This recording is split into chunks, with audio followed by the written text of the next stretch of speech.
Let's talk business growth. So a lot of times this is going to be sales, business development, that sort of thing. Let's talk about the main areas to focus on or the highlight of areas. So this is not an all-encompassing list like every other video I've been putting together, but it is a good chunk of the key highlights to focus on to get started.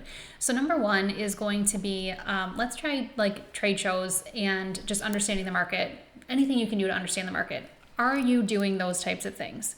So I say trade shows because those are typically like a place where, you might send a few salespeople to interact with people, but that is a key place where higher level executives should be attending, not all, but enough of them so that you really hear what's going on among the competition, just in the market in general. It's a great opportunity for actually any level, but in particular executives, that's a great place to go to learn what's going on. And so I highly recommend that you consider that and anything else you can do to understand the market. So whether, you're going to those industry trade shows or, you're learning from your customers, regular customer interactions would be a great thing to do as well. So that you're talking to the people online and getting those types of things in your brain essentially, because it's really, really necessary to make sure that you are understanding what is going on in the market. And so those are just a couple of ideas for how you can do that. Number two is sales goals are set with regular reporting. So do you have sales goals in place and are they being reported on? So that is a really big deal. Sales can be the lifeblood of any revenue-driven company, which should be any company basically, because we go to work for work and not to be a hobby. They need to be backed by regular reporting. So setting those clear sales goals and keeping the teams focused and aligned with them.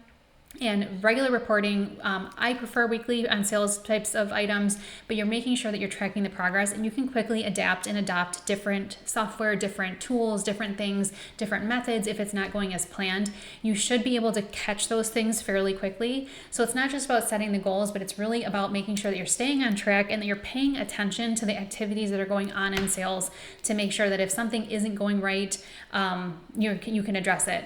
We, at a previous place I worked, used Apollo. It's like a Zoom info.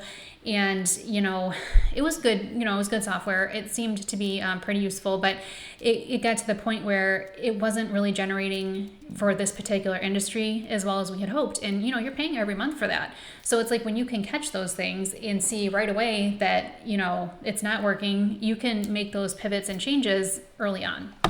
Point number three is teams are encouraged to propose new ideas. So it's not just about sales and like the typical cold calling and that type of thing. It's like you could have all different team members have different ideas for how to get new business, and you want to make sure you're hitting, you're soliciting those types of things so that you are catching those ideas. So if you're encouraging the team to propose new ideas, you're encouraging that innovation and creativity within the team so that they're empowered to propose new ideas and they don't just feel like, well, we've always done it this way, so we're just going to keep doing that.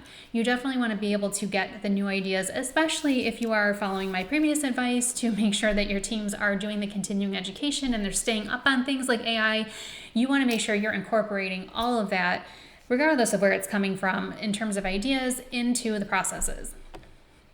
Number four is, are customer needs regularly reviewed and acted on? So it's one thing to tell a salesperson that they need to just be cold calling and they need to just be, trying to get new customers however they can, or that they're just maintaining their current customers.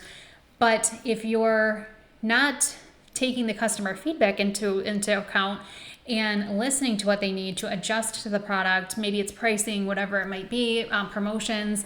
If you're not hearing that stuff, you can easily be put right out of business because your competitor down the road is, doing a year-end type of thing. I know in a recent place I had worked at, there was the implementation of quite a new, huge product to the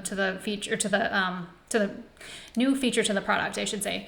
And it was a very big deal. And when you started looking at the competitive market near the end of the year, around the time of the launch, we were finding that there were a lot of customers or companies offering their customers this product for free.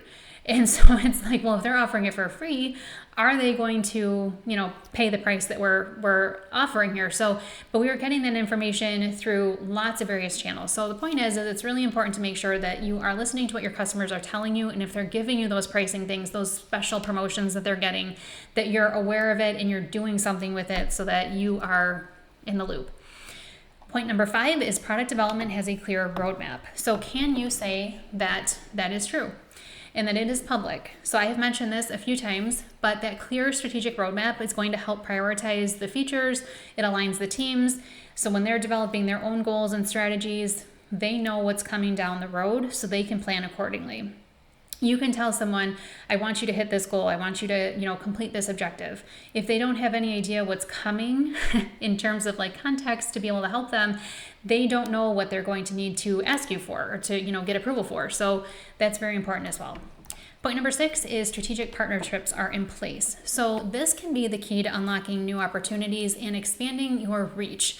Take advantage of what other people have already done. So if you've got someone in a sister industry and you can somehow connect with them to share customers or to cross promote because you're complementary to each other, make sure you're doing that type of thing. Trade shows are a great way to try to find people in that way if you don't have them already, but that can work really well. So, if you're in, I don't want to give specific industries to what I've worked with, but if you work with industry A, for example, is complementary to industry B, and you share the same types of customers, but you don't have the same, service exactly, that can help you tremendously, making sure that they're on, your marketing pages, and there might even be a commission for it.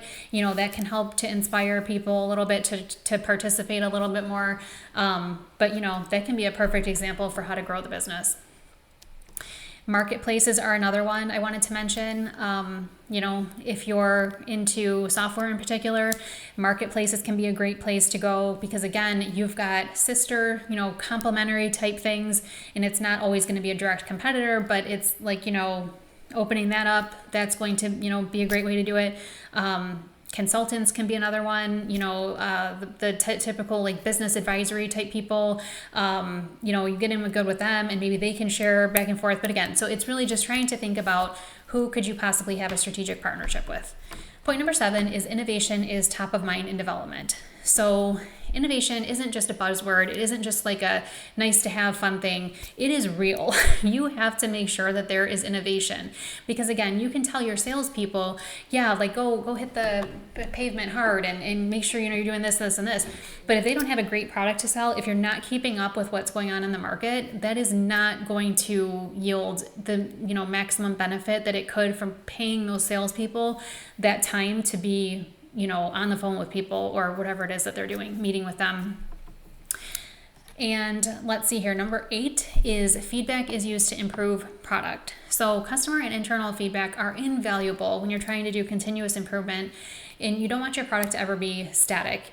So you want to use the feedback as a tool to refine and evolve the offerings. And so that is an iterative process that ensures that the product stays aligned with the customer needs. Things change over years, and especially going through the pandemic and things like that, like the work style is different, like things just change and they change fast. So you really want to make sure that you are staying on top of that and that you're hearing the feedback and you're using it. Point number 9 is advocate programs are in place to support word of mouth. So for when it comes to growth, do you have a program in place? What benefit is it to a customer to provide word of mouth? A lot of times people can just be so happy about your product or service that they want to, but sometimes some incentive can go a long way. So, it could be like they get a percentage off of their bill if they're an existing customer, or you've got some sort of commission plan, to really grow things depending on what you've got going on, a reseller type program. Like I said, lots of different options there, but you want to just really think about that you've got some way to take the customers that you have and make sure that they are so happy they want to tell people, and possibly there's like some incentivization there as well to do the same thing. And then the final point is number 10, you have a results-driven culture.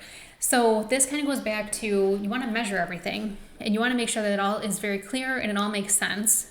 But is the culture driven on results? Are you paying attention? Do people know that you're watching?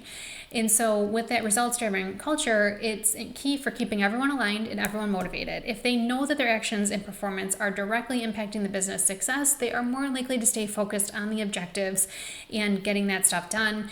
And so especially when it comes to sales and business development, that culture of accountability, performance, and constant feedback, it's going to make people keep pushing forward, keep growing the business. So overall, though, these strategies are about building a company that is agile, customer focused, and that you're paying attention to results, you're innovating the product to keep, the needs, and you're using what you can, whether it's strategic partnerships or word of mouth, those types of things. So I have lots of experience in this area I would love to talk to you more about, so let's connect.